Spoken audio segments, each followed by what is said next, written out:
at Philadelphia Fight, who has put on this conference. It's certainly a really challenging situation to switch from an in-person conference to a virtual conference. So I think it's really great that you were able to still offer important content virtually during this challenging time. So thanks for all of your hard work. I'm going to share some slides in a minute, but first I just wanted to thank my fellow panelists, Emmett Patterson and Sean Strub, for joining today. The three of us were all part of this book, Bodies and Barriers, Queer Activists on Health, which was released on March 1st, right before COVID. We're going to be talking about some of the patient experiences and how this relates especially to the HIV prevention and care world. So I'll start with a screen share.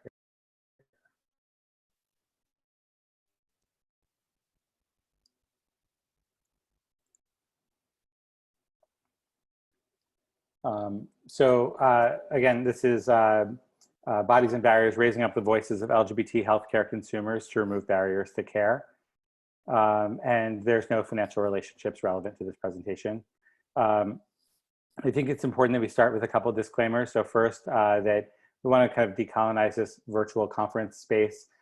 This conference normally takes place in Philadelphia in person, which, just like the Lehigh Valley where I live, is on walking treaty land, the original land of Lenape people, stolen land. As we fight for health equity for LGBTQ people, we recognize that the harms of the past also have led Indigenous communities to experience vast health inequities, and the movement for health equity should be one of solidarity with Indigenous communities. It's also important that we kind of start out by acknowledging that we have an all-white panel, and as the organizer of the panel, I really want to kind of publicly recognize that as a mistake in organizing this event, that there should have been some additional forethought to ensuring that we had a more diverse panel. Because when you've talked to one LGBT person, you've heard only one person's experience. When you only hear from white people, you hear only white people's experiences.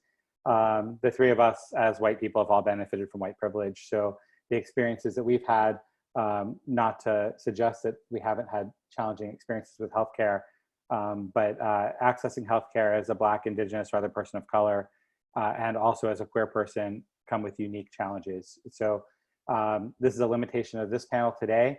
And as we're all working to achieve health equity in the future, we should be working to achieve health equity that is centered on racial justice at the same time. So the slide is frozen, but okay. So just to start out, the entire framework about understanding LGBT patient experiences is really about understanding what wellness means. Wellness is kind of the goal of, one of the goals of healthcare is to ensure that our entire society can experience wellness. We know that's not really ever achieved, but wellness, as defined by a 14-year-old youth program participant at Whitman Walker Health Clinic in Washington, D.C., is about surviving in a world that wasn't made for you.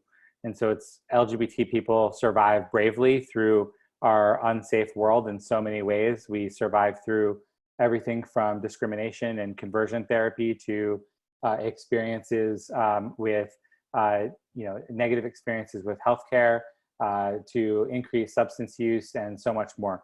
So wellness is about surviving through that negative world. Health equity would maybe be the opposite of what we have right now. So the attainment of the highest quality of health for all people. That's the definition of health equity from the US government, from the US Department of Health and Human Services in their Healthy People 2020 document. Obviously, health equity is a dream that's not yet realized for LGBTQ people, for people of color, for Indigenous communities, for immigrants, for so many populations, for women. Health equity is just not something that is achieved in our country today. There's many barriers to achieving health equity, and one of them is that patients' stories and patients' experiences aren't often heard, and when they are heard, they're not often really listened to.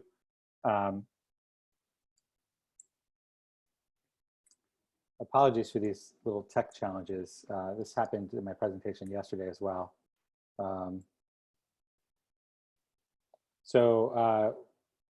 So we'll start with just some healthcare consumer experiences. And these are excerpts from the book, Bodies and Barriers, Queer Activists on Health.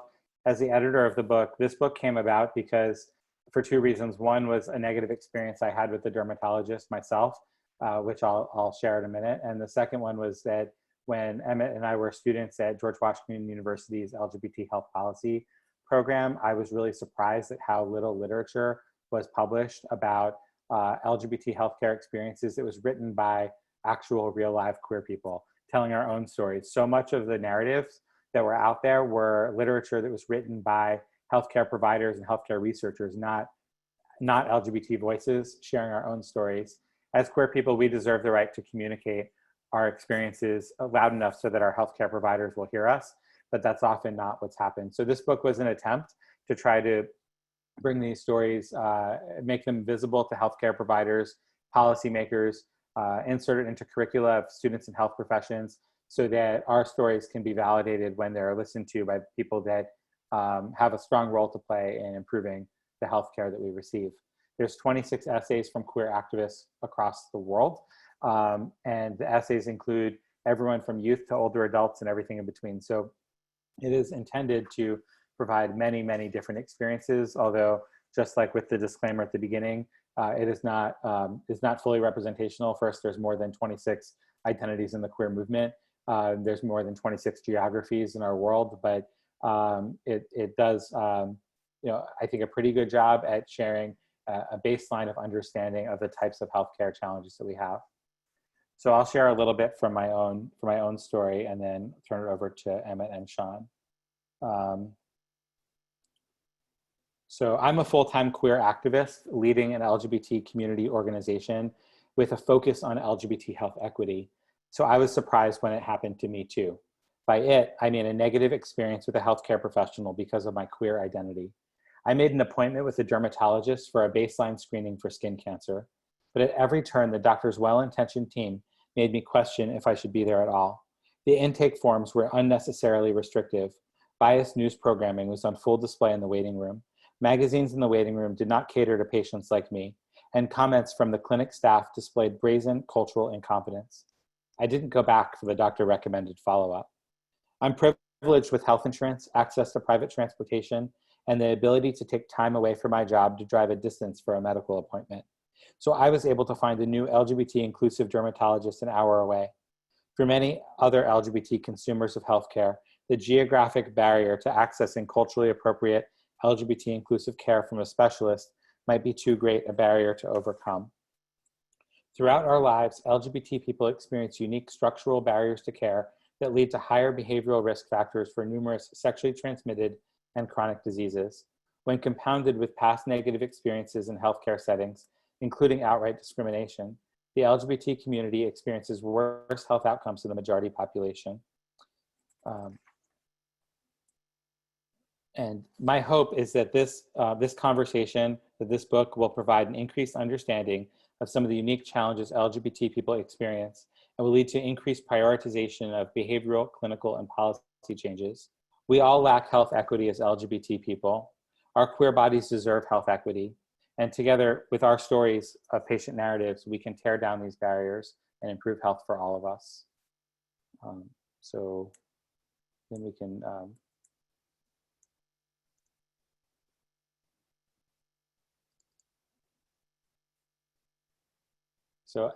Emmett, if you'd like to go next. Yeah, good afternoon, everyone. My name is Emmett Patterson. I'm a white, disabled, chronically ill, queer trans man living on Piscataway land in Washington, D.C. And I was so excited to write for this book, specifically looking at sex education for and by queer and trans youth. So I'll share a little bit about my chapter and then just share kind of some context about what this means for disabled folks, what this means for white, queer, and trans people, and what this specifically means for trans men. So the sex ed situation is bleak for LGBT young people who were excluded from even the most comprehensive curriculum, which often centers around pregnancy prevention and does not address the kinds of health concerns specific to LGBT people. In other words, existing sex education curricula do not simply ignore LGBT young people, they outright demonize them. No matter where we go, what kind of community we visit, or the current political climate of our country, an overwhelming majority of the young activists we meet share that they are disappointed and in fact outraged with the sex education they received growing up. And when you look at the research, there's no arguing against their outrage. According to the Guttmacher Institute, 24 states in the District of Columbia mandate sex education. Only 12 states require discussion of sexual orientation in the curriculum, with 9 states requiring discussion of sexual orientation to be inclusive, and 3 states only including negative information on sexual orientation. From start to finish, of the 50 United States and DC, only 9 jurisdictions include positive information on LGBT-related content in schools. This reality sets up young LGBT people to experience negative sexual health outcomes as they move through the world as adolescents and into adulthood. For example, exclusionary sex education heightens the minority stress factors that impact us as LGBT people, worsening our already existing health disparities that result from interpersonal discrimination and structural violence. Lesbian, gay, and bisexual cisgender teenagers are twice as likely to experience unplanned pregnancy as their straight peers. For young gay and bisexual cisgender men, HIV rates continue to increase. Gay and bi men of color face the burden of HIV diagnoses, with 1 in 4 Latino gay and bi men and 1 in 2 Black gay and bi men to be diagnosed with HIV in their lifetime. Information about bisexual people is often only available within aggregate data of gay and lesbian respondents, making it difficult to assess specific sexual health issues in bi communities. And finally, as with many health issues, research rarely documents the needs of trans and non-binary and gender non-conforming young people. But what we do know is that transgender women of color experience the worldwide burden of HIV, and that more than 95% of transgender men report knowing nothing about their sexual health needs. In other words, LGBT young people face a burden of negative health outcomes related to sex and intimacy, including an epidemic of intimate partner violence, having sex while intoxicated, and being unable to access preventive health care and relevant sexual health information. So yes, LGBT young people are enraged, and rightfully so. I know what it's like when curricula and medical institutions are not structured around your sexual and gender-related needs. These experiences built my consciousness around health inequalities and pushed me to develop my own skills as an educator and activist. As a young person living in a rural community outside of Pittsburgh, Pennsylvania, coming out as a trans man to my family and my community brought a number of challenges to my sexual health. In my mandated year of psychotherapy that I completed to receive approval for hormone therapy and other transition-related care, countless providers ignored discussing my sexual and reproductive health. The first time I was asked if I had thought about becoming pregnant in the future was right after my primary care physician at the time placed my first hormone shot in my hands. My providers seemed to not be bothered to think about, or perhaps couldn't imagine, a trans person being sexual or parenting, which prevented them from assessing what some of my sexual health concerns might be. So I stayed silent and researched on my own, struggling to find myself in news stories about teen pregnancy and deciphering if HPV vaccines guidelines applied to trans men. So for me, really what I wanted to highlight kind of in the rest of the chapter is not as much kind of the barriers that we're facing, but what are the facilitators to youth, especially queer and trans youth, creating our own sex talks and sex ed curriculum.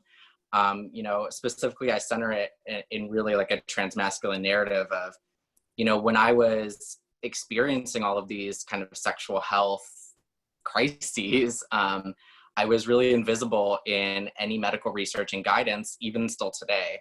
I go on in the chapter to talk about, becoming pregnant on hormones, having a miscarriage, experiencing severe pelvic pain and sexual violence and sex work. And, those things for me are very much a part of my reality. But if you look at the way that, we do cultural competency training in medical institutions, or that we even talk about, particularly trans men's sexual health needs, we're told that we can't possibly experience, these very specific reproductive and sexual health related outcomes that are often, misconstrued as only for cis women.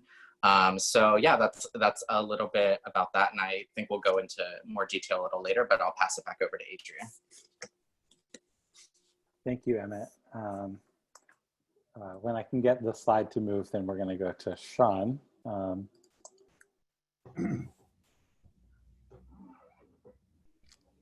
Okay.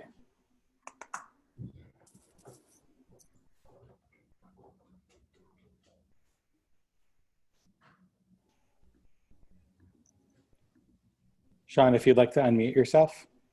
Oh, I am unmuted. I'm sorry. Great. Yeah. Thank you, Adrian and colleagues for presenting this program today.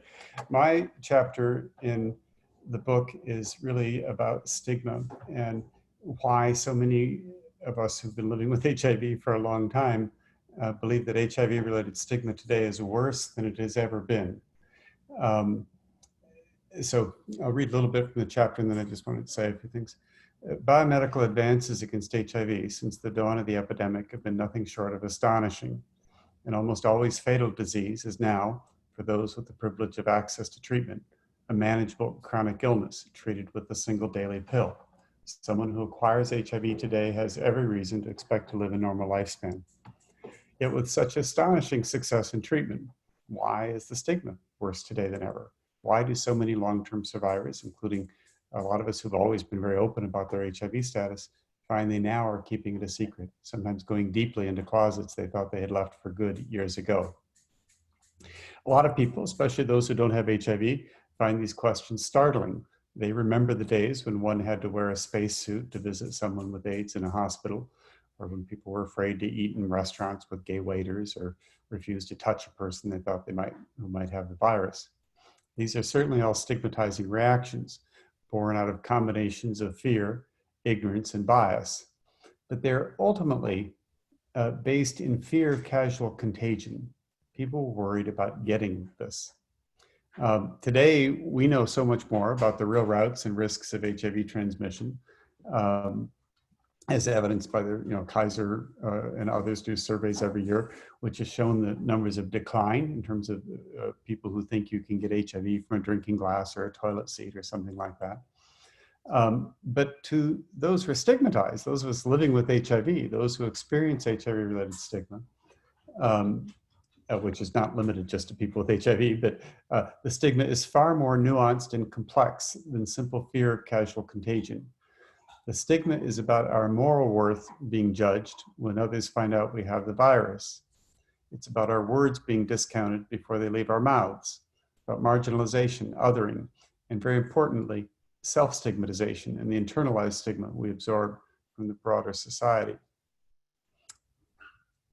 Unfortunately, there's no pill to cure stigma, but it can be lessened with a better understanding of where it comes from and how we can address it. In the early years of the epidemic, most people had moral or religious concerns with homosexuality, promiscuity, sex work, or drug use, saw people with HIV through a hate the sin, love the sinner type of pseudo-sympathetic lens.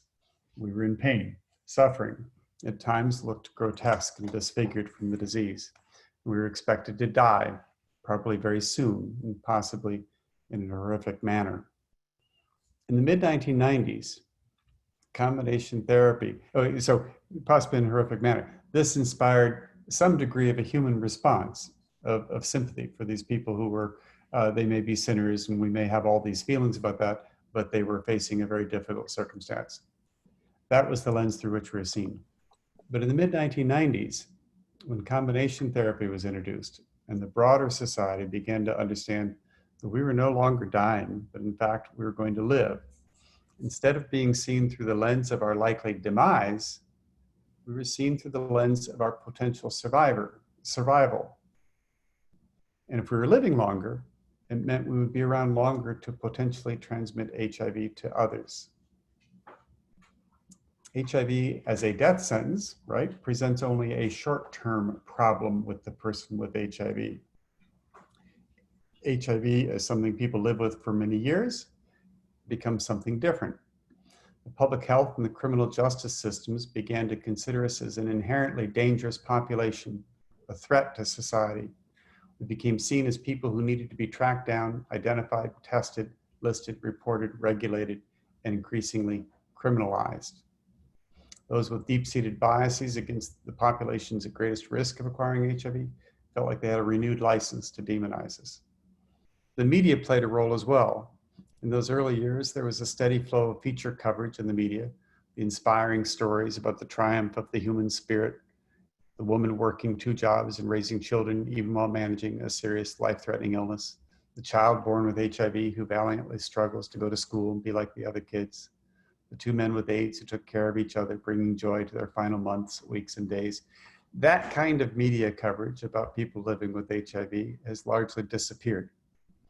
Today, when a person with HIV is mentioned by name in a media context, it's frequently in a criminal context, an HIV predator, an AIDS monster, or burdened with similarly pejorative labels and sensationalized, if not hysterical, coverage. Beyond the public health and criminal justice systems and the media, another factor is how the importance of connecting people living with HIV with each other, once considered absolutely critical. When someone was diagnosed, before there was effective treatment, the most important step was to get them connected with other people with HIV. But that's no longer seen as a priority. It's been downgraded or ignored. Many service providers don't even provide support groups anymore.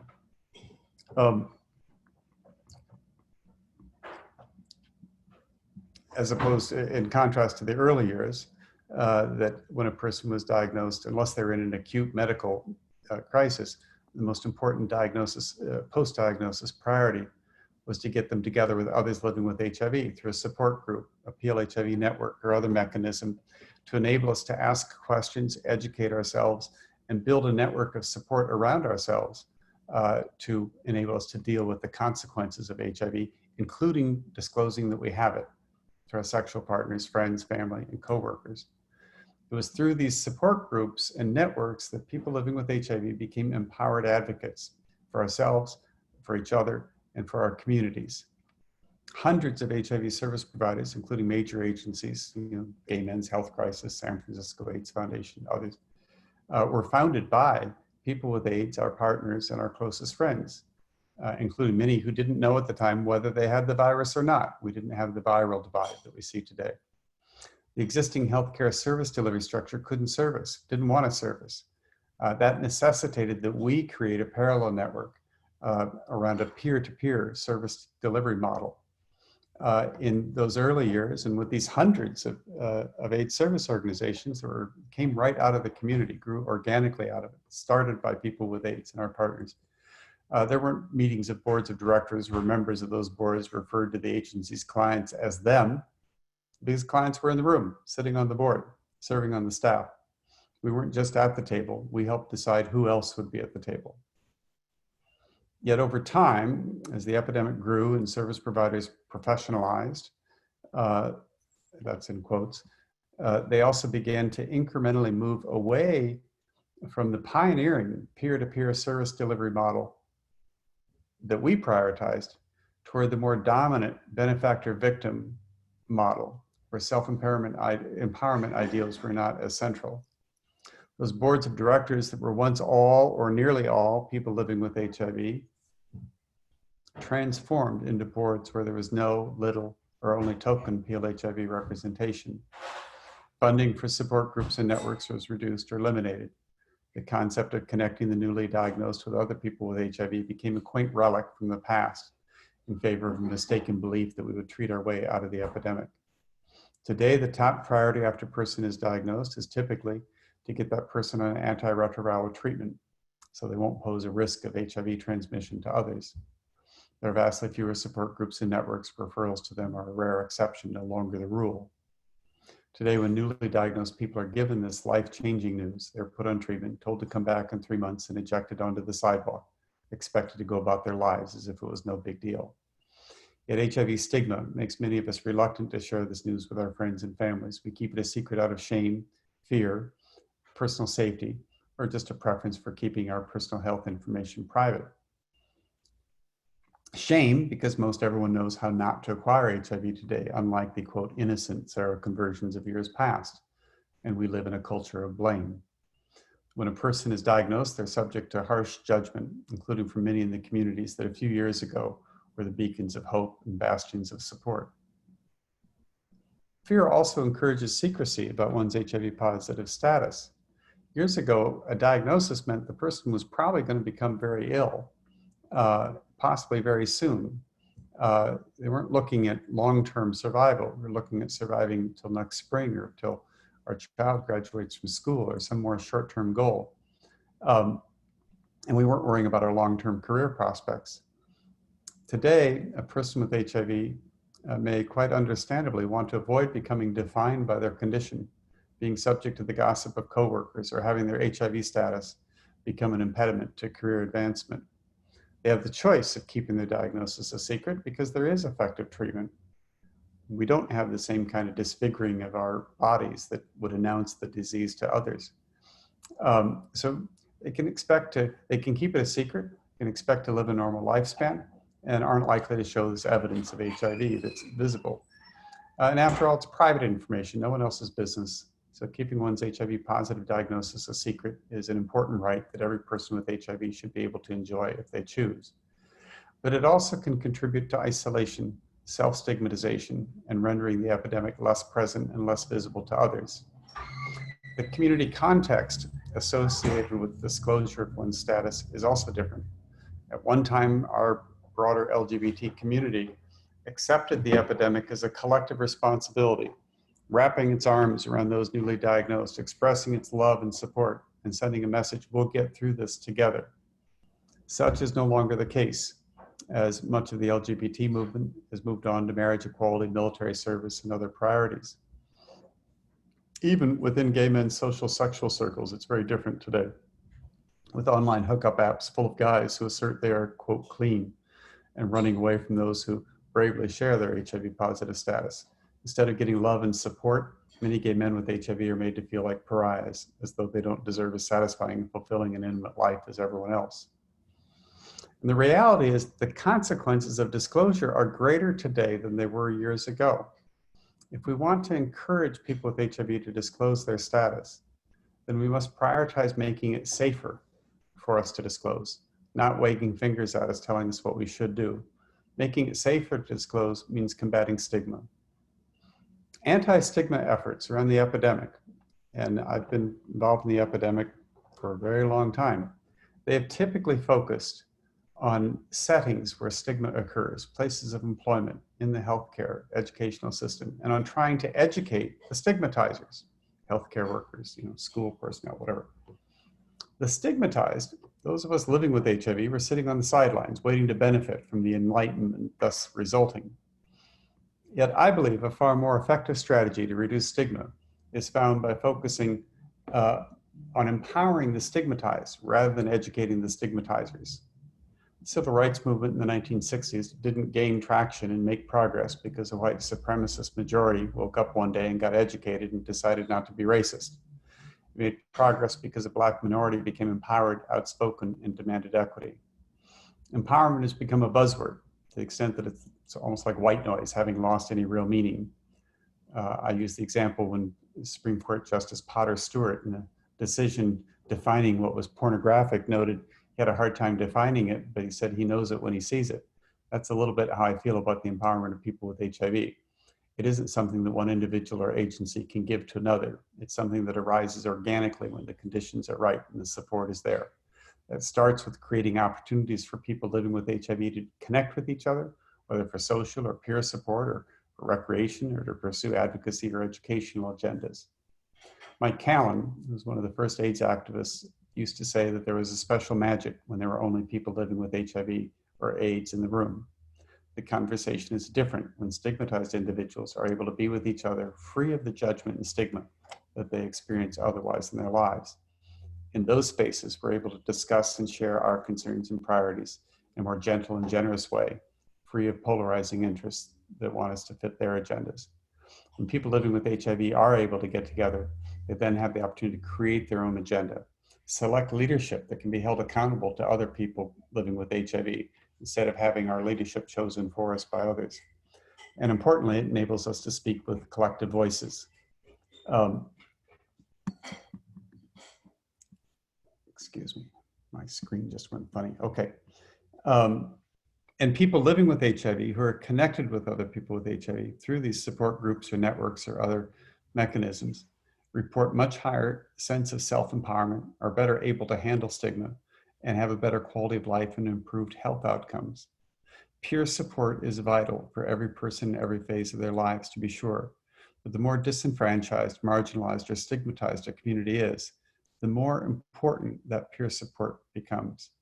For those of us lucky to have survived the epidemic so far, in many cases, including myself, having come to the brink of death before returning Lazarus-like to a bonus round of life we never expected to see, finding support from each other is more important than ever. Thanks. Thank you, Sean. Just as we're ending the patient narrative piece of this presentation and moving into some kind of recommendations, I just want to share the afterword to the book, which was written by LGBT movement hero, really, Kate Kendall.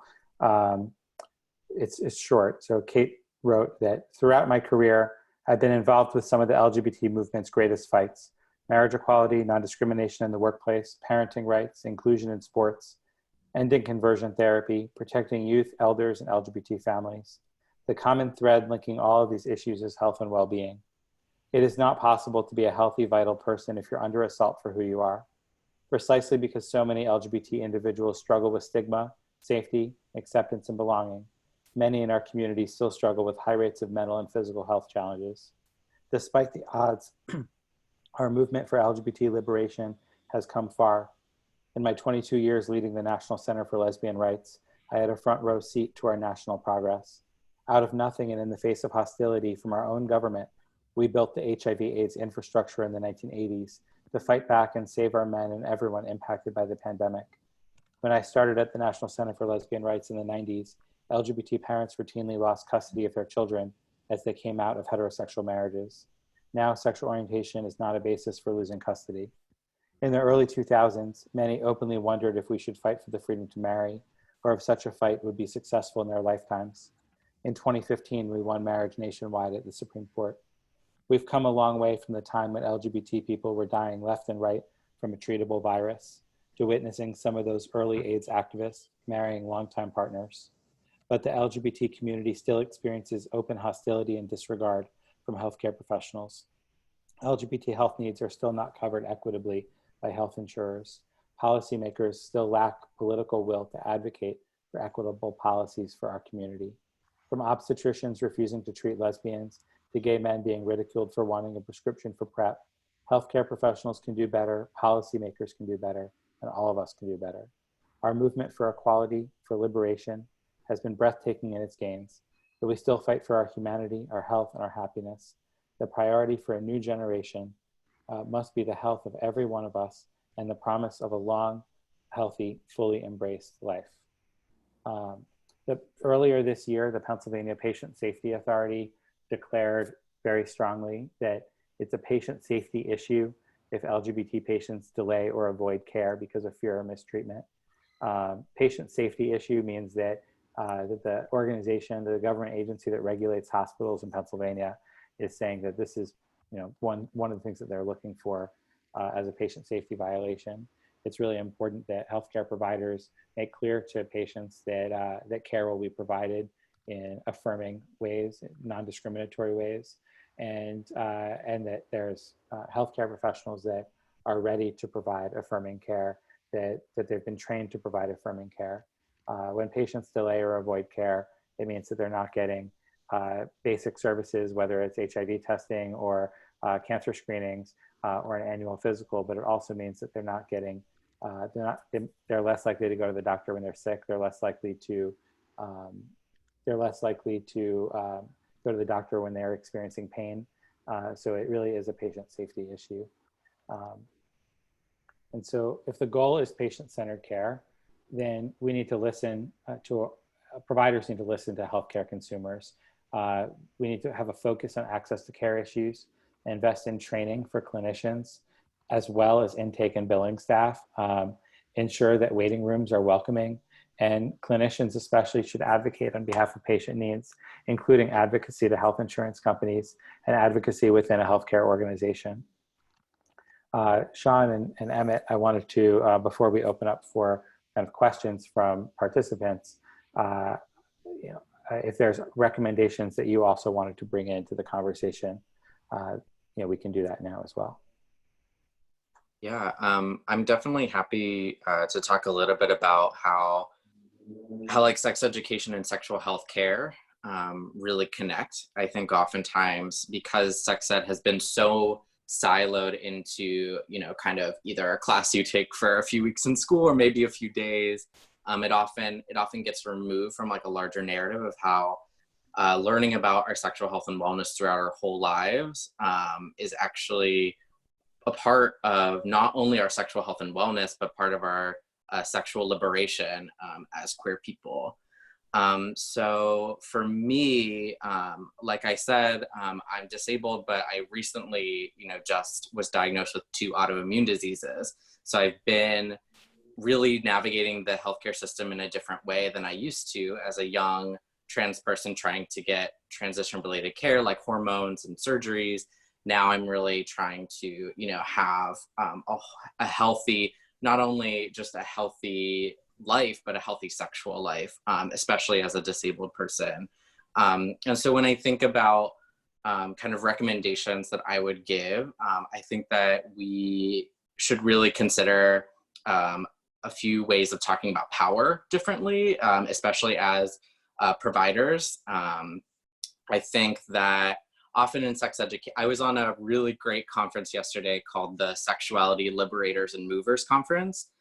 It was the first time it had been put on, and it was centering sexuality professionals of color, talking about how to implement a liberation and a justice framework into sex ed. And yesterday they talked a lot about how if your sex education isn't inclusive, it's not sex education. And I would take that even further to say if your sex education is not liberatory, if your sexual health services do not account for how white supremacy facilitates care for white people, and how white supremacy denies and serves as a barrier to believing the pain and the symptoms of people of color, then it's not just, and it's not sex education. It's not a sexual wellness service. And so I'm saying all of that because, sex education, like I said, is often thought of as a prevention standpoint. It's very Eurocentric in that way. It's very individual and independence focused. Like we will give people information and then they will do something. But I propose that when we think about sex education and thereby larger sexual health services, we should start thinking about it in terms of justice and power, and redistributing power. So instead of just STI prevention or pregnancy prevention, we can think about how racism is a sex education and a sexual health issue. Yesterday, organizers talked about how anti-miscegenation laws and other types of anti-Blackness are actually sexual health and reproductive health issues. How the hypersexualization of women of color is really a sexual health issue. So if we aren't bringing in, kind of some of these things that we can't necessarily touch and see, if we're not actually moving people, to a place where they feel in control and they are in control of their sexual health and wellness, then we're really missing an opportunity, and we're really, furthering harm that people who are going through the system already, who don't trust the medical system, are already experiencing. So I think that as long as our sex education and our sexual health services take into account all of the violence that we face, but also the liberation as the goal, the liberation from that violence as the goal, it becomes more relevant to all of us having better sex, connecting with each other stronger, and having better control over our sexual health. So that's kind of where my head is at today. Thanks, Emmett. Sean, did you have any recommendations you wanted to share? Only just one point that because I worry that people see some of these things as minor. So on the slide you have up, Adrian, so if the goal is patient-centered care, you have a note on there, ensure the waiting room is welcoming. And I want to share an anecdote about an agency, a large HIV-specific service agency in the South. And it came out of some work that was being done with their clients about how unwelcoming the waiting room was. And when these were discussed by executives at the agency, it was kind of not dismissed. It was like, oh, sure, we could put a plant in there or something like that. They didn't understand it. They thought it was like something sort of frivolous, sort of, but actually what had come out of the conversations with clients is that it felt like a healthcare service they received when they were incarcerated. There was a window, you had to present yourself to tell them, and then you waited on, kind of hard benches, and then there was a buzzer to the door with, safety glass to come through it. And that clients just made them so uncomfortable, made them nervous. It reminded them of being back incarcerated again when they were going there, getting their health care. So some of these little things can actually have a huge effect on people's comfort level and mindset and adherence to their health care. So. Thank you. That's really a great anecdote to include. I have our 3 emails up here as well, and we can also type them into the chat. But Kyle, if there's any questions, I don't know how you wanted to moderate questions, but we're happy to talk to people that are listening as well. Absolutely. So I want to encourage the audience to go ahead and ask questions today. We have space and time for that. So please put on your thinking caps. You all have been joining us for so many webinars this month and so active. So I just want to uplift you all for coming on day after day and, really being present and really being mindful during all these presentations. So I know you have questions in you, so please ask away. In the meantime, I just wanted to say thank you all for sharing your stories, sharing recommendations, and, providing a lot of context and food for thought. As service providers, we think about, how do we, dismantle the nonprofit industrial complex and, stop ourselves from being gatekeepers to care, and how do we provide better care? So I just wanted to thank you all for that.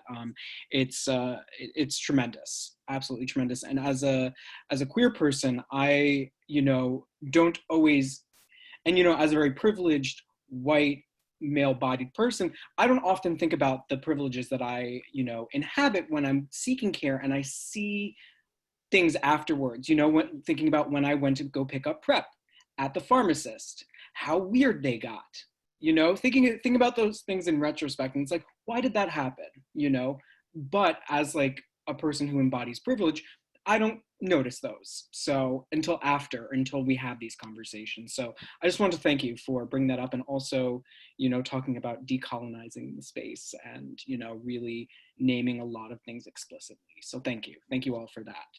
And folks, please. So Kyle, if I can just mention, I put the link to the book as well in the chat if anyone's interested. And it's a little bit, annoying to work on a book and then have a pandemic cancel the book release schedule. So the link is there, and it can be purchased from any bookseller, but really encouraging local bookstores or bookshop.org instead of the Voldemort of booksellers in our world today. And for providers, if there's any clinics that are interested in using this book for training material, the publisher is willing to provide like deeply discounted bulk copies for groups of clinicians. So Emmett and I both have our email in there, but if anyone is interested in that, you can email me and I can connect you with the publisher for that too. Awesome. Thank you for that. Thank you. We have a question. Please explain what the word queer means. We can probably each explain that. Emmett or Sean, do you want to go first about what it means for you, I guess, and I'll add in too. I'm happy to start what it means for me. I think that there are as many definitions for queer as there are queer people. So when I say the word queer, I think for me it's 2 ways. Like for myself, like it is the way that I describe both kind of, who I'm attracted to, why I'm attracted to them, my gender, but also my politics. For me, you know, I often joke that I've identified as every letter of LGBTQ, having, you know, been socialized as a young cis girl, having first really come into the broader LGBTQ or queer community as a bisexual woman, and then as a lesbian woman, and now being very much a very sexually fluid person who's attracted to various people and for various reasons.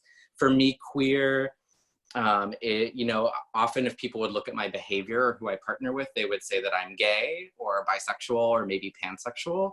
But I choose to claim the word queer, number one, for its working class history. Number two, really for its expansiveness in being able to describe, you know, not only who I choose to partner with, but who I choose to be in community with. And then I think the last reason for me that queer really resonates is that it as much talks about my gender as well as my sexuality. It just feels right. You know, sometimes it just, I remember when I kind of really discovered it and tried it on, I was like, wow, this is the word that really defines me. But, you know, largely, you know, in the way that I've been, you know, mentioning queer communities or queer people, I often use that as a placeholder in place of LGBTQ. But I'll let Adrian and Sean take over, and you'll see that it's not necessarily as easy as this is it or this is what it's not. So I run a nonprofit that's an LGBT community center, and when we were first starting, I founded our center. So when we were first getting started, and we're located in Allentown, Pennsylvania, which is important because it's a little bit of a more conservative community than Philadelphia or New York or DC. So, you know, I personally identify as queer, and we purposely called ourselves an LGBT center because we didn't want all of our conversations with funders and partners to be defining words. We wanted to keep it simple and words that they understood. For me personally, I share Emmett's political identity as queer. For me, queerness is how I vote. It's how I protest. It's what I read. But it's also who I am personally, sexually, politically. I think that in college, when I was in college, my first understanding of queerness as a positive identity, because you know, all of us who identify as queer at some point earlier had been told that queer was not a word we should embrace for ourselves because of how dehumanizing it had been as a word to harm people for so many years, right? So we were told, like, that's not an okay word to choose for your own identity. And I know I was told that. But Kate Bornstein spoke in my college, my first year of college, and she talked about, she said, never fuck anyone you don't want to be. And then she talked about how that's really like a queer way of thinking about our sex lives. And I really embraced that. I really thought about what that meant.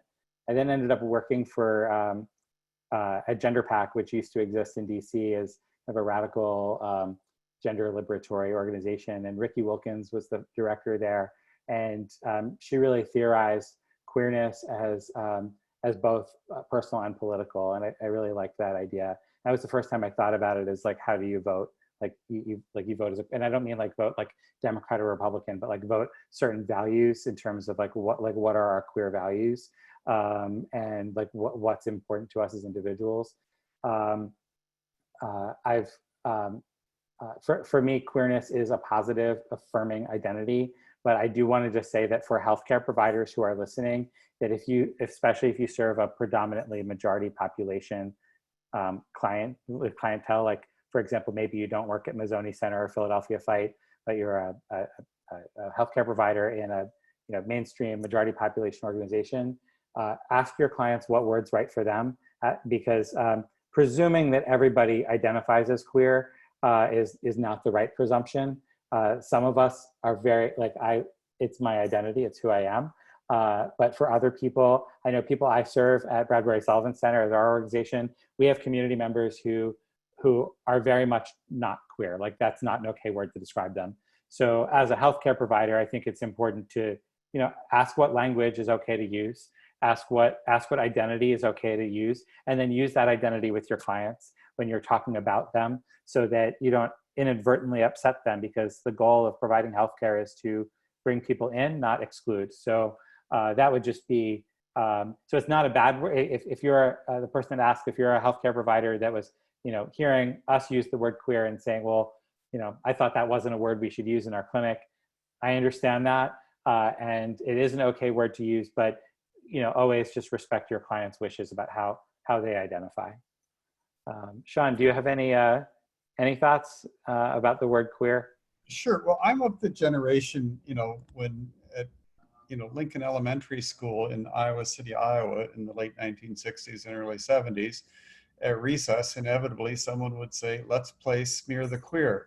And I knew that was the time for me to go back into the school, because it indicated danger. And later I understood it also indicated hate. So, I accept the word. I understand it and what you're saying. I understand and respect that entirely. I'm not 100% comfortable with it. I use it, and I sometimes use it to describe myself, but it's taken me a journey to get there.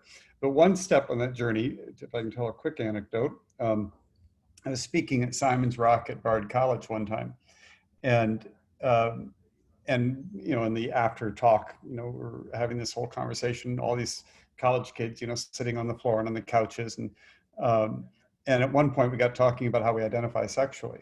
And throughout my talk, and this was probably an hour and a half into it, there had been a couple off to my right, kind of in the front, and they looked like, the quarterback and prom queen, if Simon's Rock had a football team or a prom, which they don't. And they were kind of making out, the whole time, right? It wasn't disruptive to the thing, but they were hanging all over each other, and it was on, And so we go around the room, and, somebody says, I'm genderqueer, I'm a gay man, I'm this, I'm that, I'm butch, I'm, and when it got to this guy, he put his hand up, he says, I call myself queer. And everybody kind of broke up laughing, right? And he got annoyed. He says, no, I mean it. I mean it. I mean it. He says, when I say I'm queer, I own my sexual identity. It can be whatever I want it to be, whatever I feel like it'll be. It means you cannot make assumptions about me. And that just really struck me, because he was so earnest and really meant it. And it was like kind of the last person in the room I would have expected to have responded that way. And that made a big impression on me. I want to just mention too that Sean also has an amazing memoir out, which I'm putting the link to in the chat as well. It's actually one of the best books I've ever read about understanding the history of early HIV activism. So if anyone's really interested in like how activists changed the world for queer health, this is a book that I've enjoyed reading. So I'm going to link to that too. Thank you. Kyle, are there any other questions? Not at the moment, but I just wanted to thank you all for providing deeper thoughts to the discussion. The experience isn't monolithic, and there is no one size fits all when it comes to the experience and when it comes to seeking out care. So I just wanted to thank you all for, providing a little more. Sean, I actually have a question for you. You mentioned a lot about paradigm shifts and a lot of what you've seen over time. It almost seems to be, there almost seems to be some sort of like collective amnesia of history. Like, why do you think where do you think the drop off happens when it comes to that kind of collective memory from one generation to another? And, sometimes I see it successfully shared and, the stories flourish and continue. And in other instances, folks just forget and stigma's there and, history falls through the cracks. What are your thoughts around that? Well, that's actually a favorite topic of mine, because it's not just a collective amnesia. It is a willful rewriting of history at times, and I can give some pretty specific examples of that. There are massive interests, from economic interests to interests of ego and everything else, that are trying to shape their the epidemic history to suit their agenda. I happen to believe that the activism that when we talk about AIDS activism in the 1980s, for most people, what comes to mind are the very theatrical street demonstrations of ACT UP and the demanding and the anger and all that sort of, which was unbelievably important. I was part of it, helped save my life. But the advocacy that preceded ACT UP wasn't until March of 1987. So the advocacy between late 1981, early 1982, when it really began, up to ACT UP, in many ways, I believe is more important and more radical and what we need to go back to. And that was really directed at each other. It was people with AIDS. It was, kind of creating our own healthcare system, media, clinical trials network, language. It was very much focused on how we help each other. ACT UP, when it came along, it was more externally focused on the institutions of power, the NIH, the FDA, the media, the pharmaceutical industry, and went and demanded that they do what they should have been doing all along. Never could have gotten to that if we hadn't had the first stage of creating and strengthening our own community. Now, right now, when the reason I wrote my book was I was interviewed for something, New York Times did a thing on people who had come close to death and then came back and how it changed their lives. And I was talking to this reporter in the Times who was quite sympathetic. And I got talking about the early days of the epidemic and what it felt like and how it, influenced, your expectations for one's life and relationships. And I realized we were like the same age. He was in New York at the same time. His experience was so different. He was so unaware of what we went through, what generational peers went through. And I said something like, I said, well, somebody has to be the memory. And I started thinking about that, and it made me curious. And I did some research on the history told of the Holocaust. And if you look up books about the Holocaust, there's a whole list on Wikipedia, or films about the Holocaust. There was very little in the late 1940s and in the 1950s. It began in the early 1960s, and then there was more and more and more and more. And I think something similar is going on now. We are, whatever, 20 years roughly past when it really became understood that a diagnosis, you could still lead a normal lifespan. Many of us, are processing grief that we had compartmentalized at the time. You just couldn't process it. It was just too much, going to 2 memorial services, or in some cases, you could have gone to 3 of your friends in a day, having more funerals than birthday parties. There was a limit to it. And as time passes, some of that trauma gets released and you deal with that. There's also the, survivor's guilt.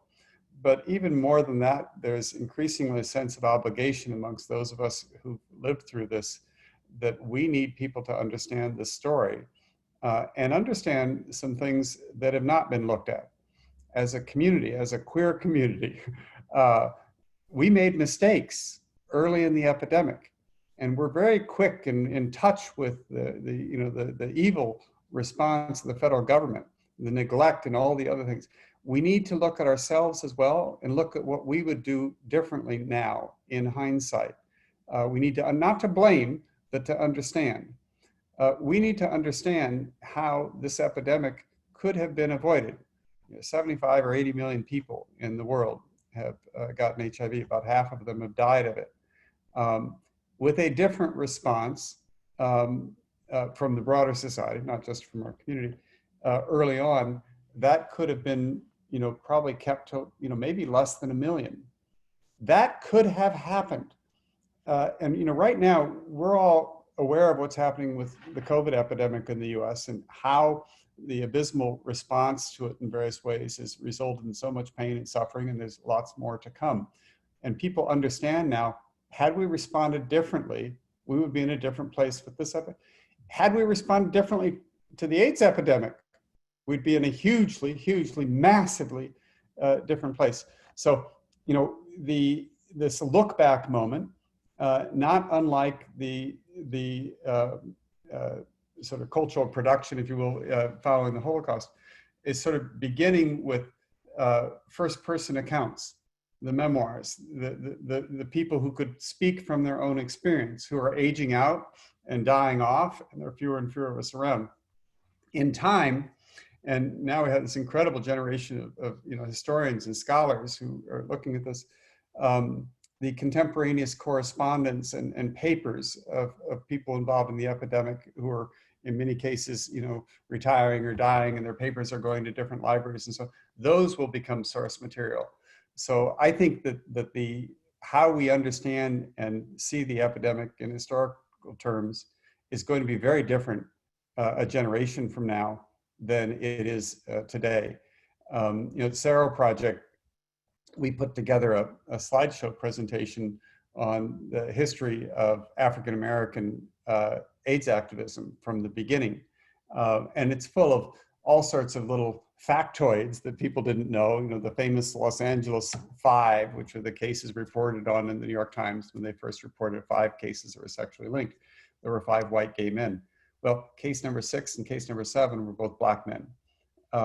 AMFAR, the American Foundation for AIDS Research, was actually created because of a black man who was a partner of a patient of a doctor in New York, who was a lawyer, suggested it.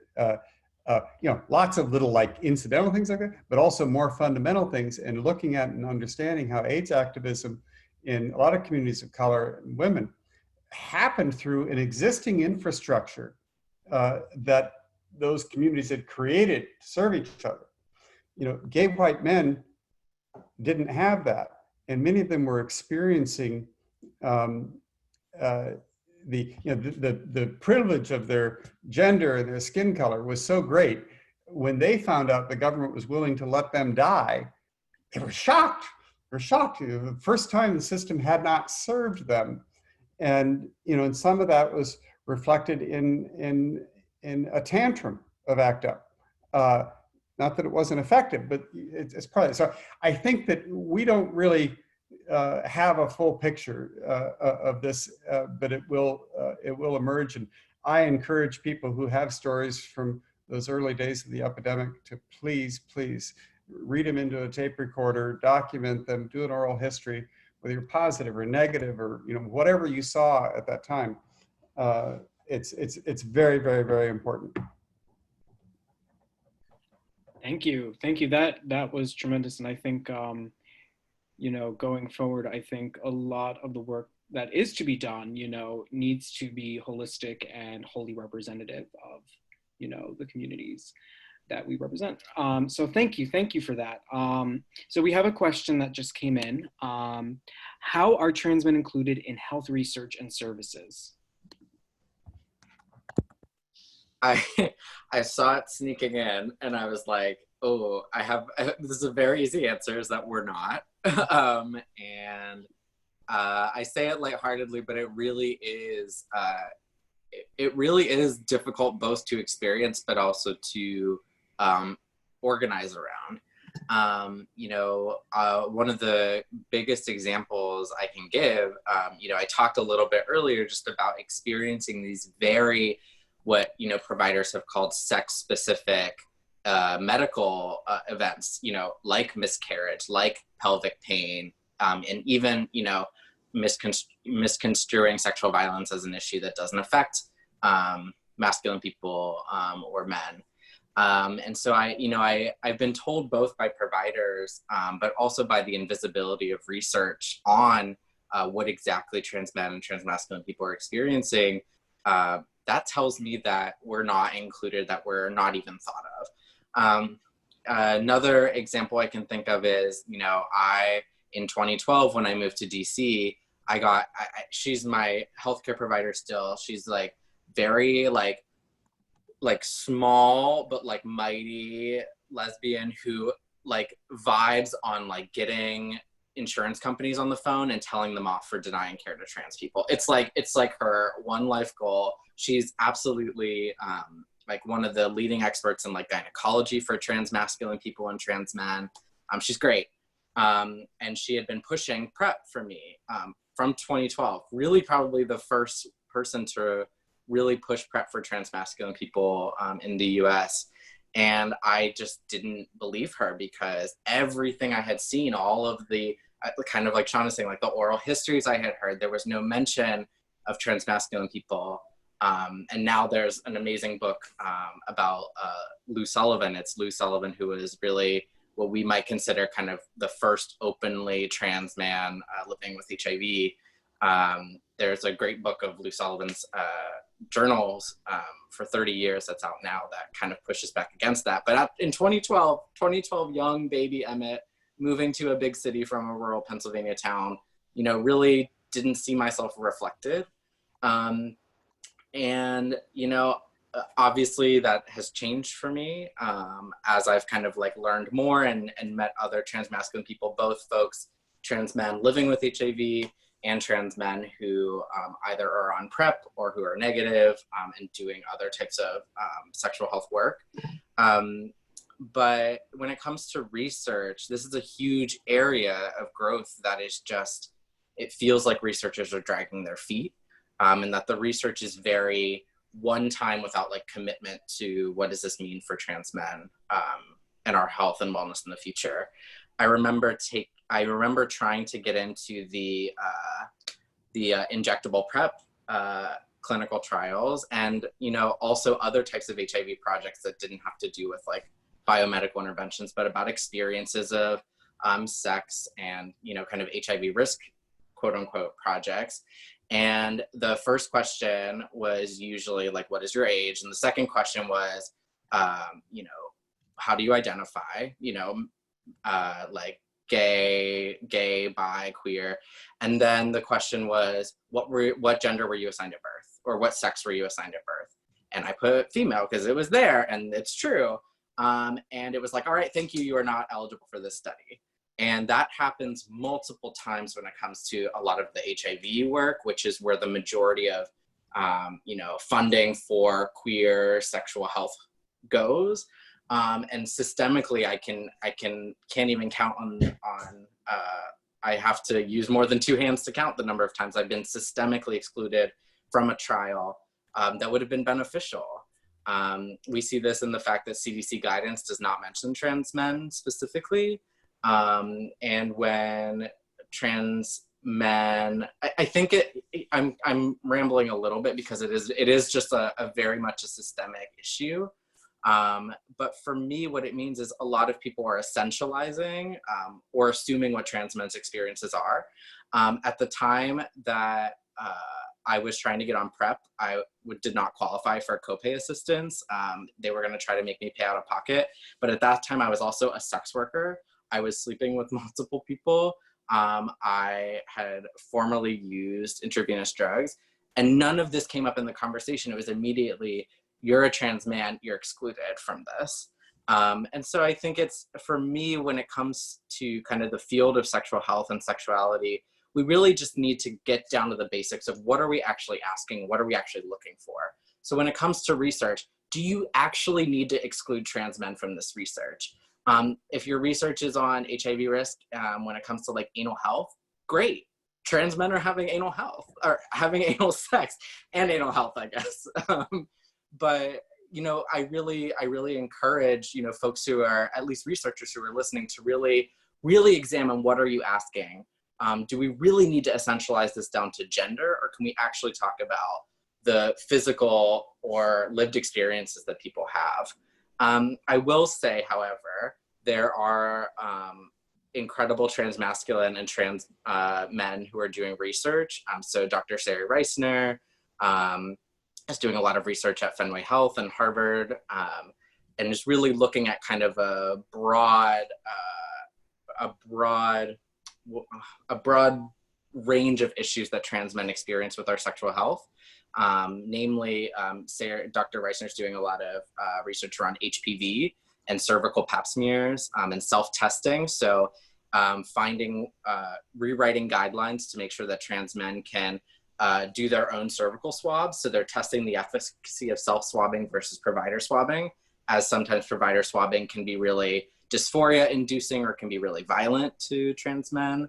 There are some really great kind of like sexuality culture projects for transmasculine people.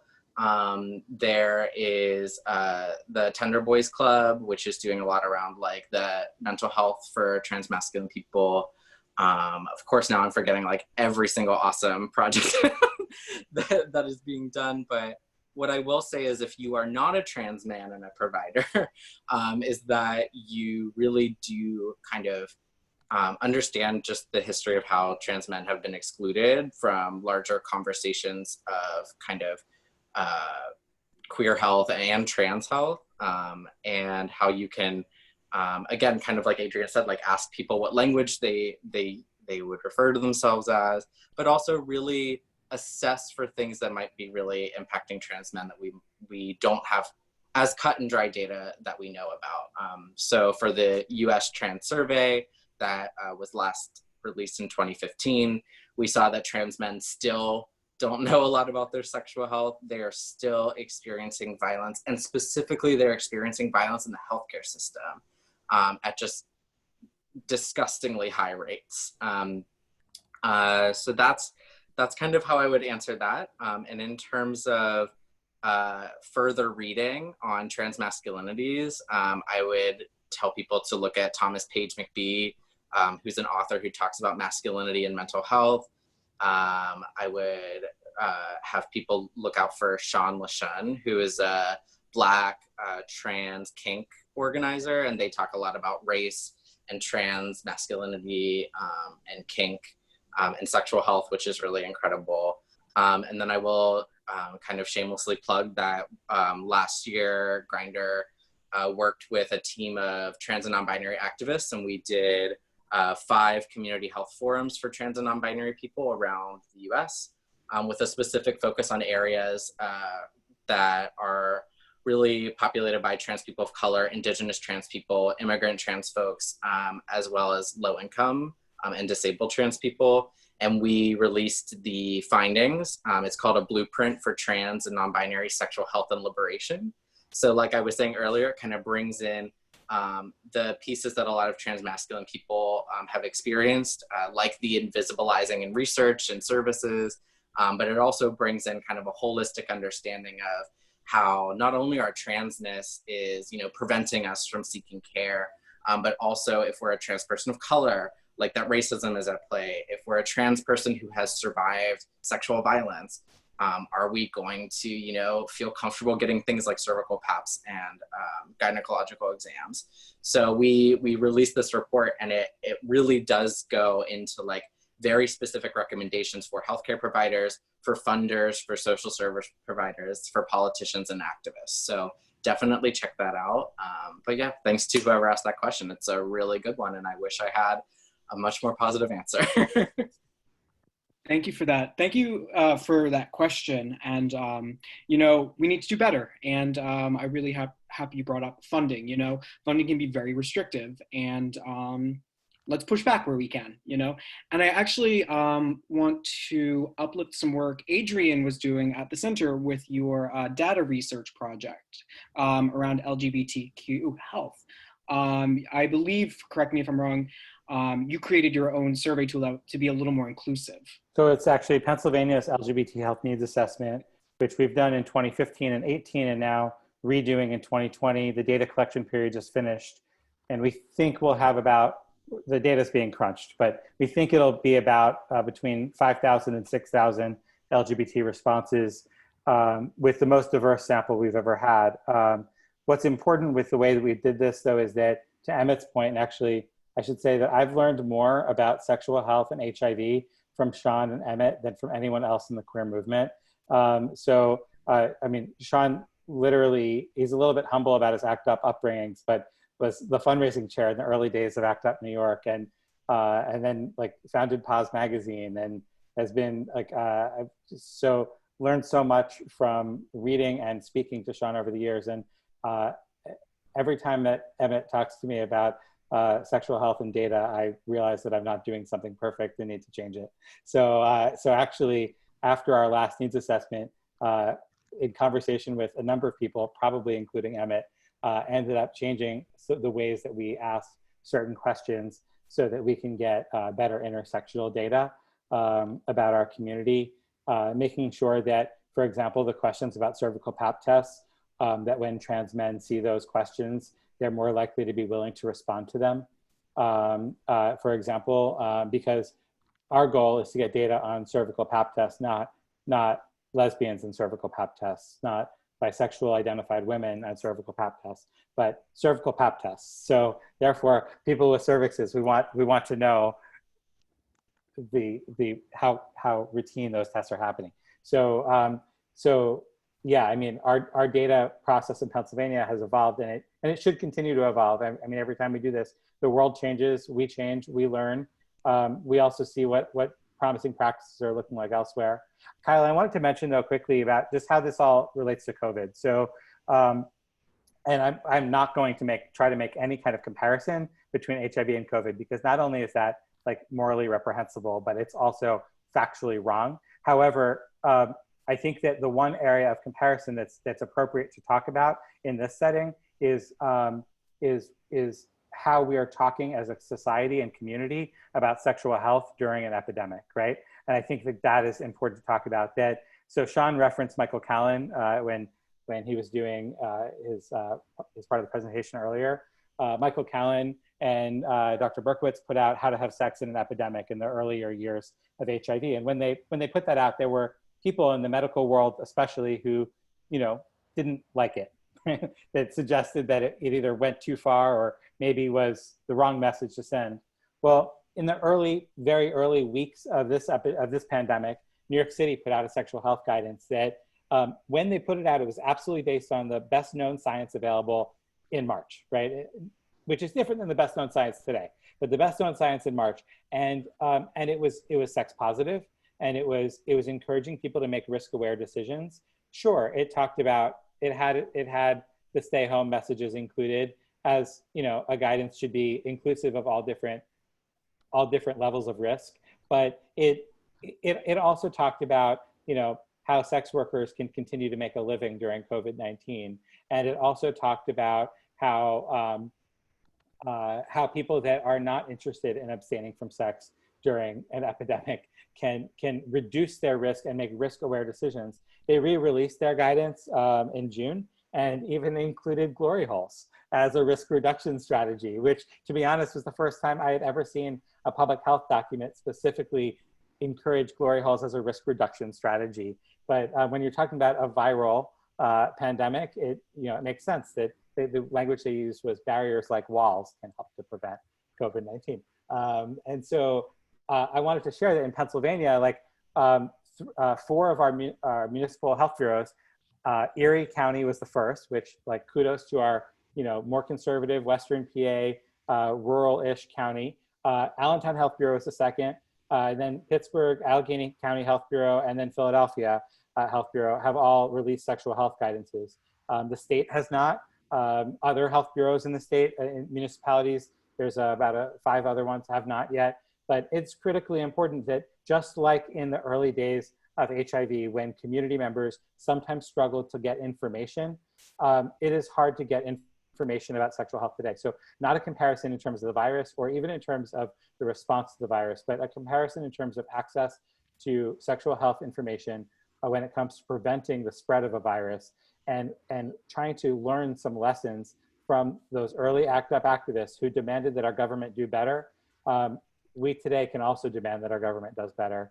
So those sexual health guidances that I referenced are, the New York City one is easy to find. The other ones, if you Google the city with the guidance, you'll find it. But just wanted to kind of lift that up, that we're living through a time right now where prevention and stigma is also relevant to discuss, and to ensure that we're centering conversations. And I think you posted it on Facebook or we talked about it, but you said something like, stay home had its moment, and now it's time to have real conversations about sexual health. And so I think that's part of the conversation today too.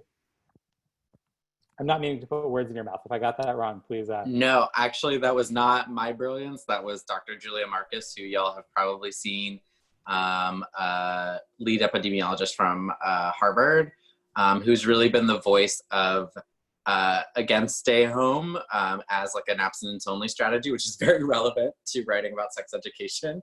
and rather has been proposing a continuum of risk and understanding that we all can consciously choose our level of risk, whether we are trying to see our family members or whether we're trying to have a sex party. And so actually there's, if you go to thebody.com today, there's a new essay by Dr. Jamie Grant, who also has been writing about not only sex during coronavirus, but kinky, pleasurable, desirable sex and connections during COVID-19. And it includes a risk reduction visual that we've been putting together that's loosely based on Dr. Marcus's stay home had its moment feedback.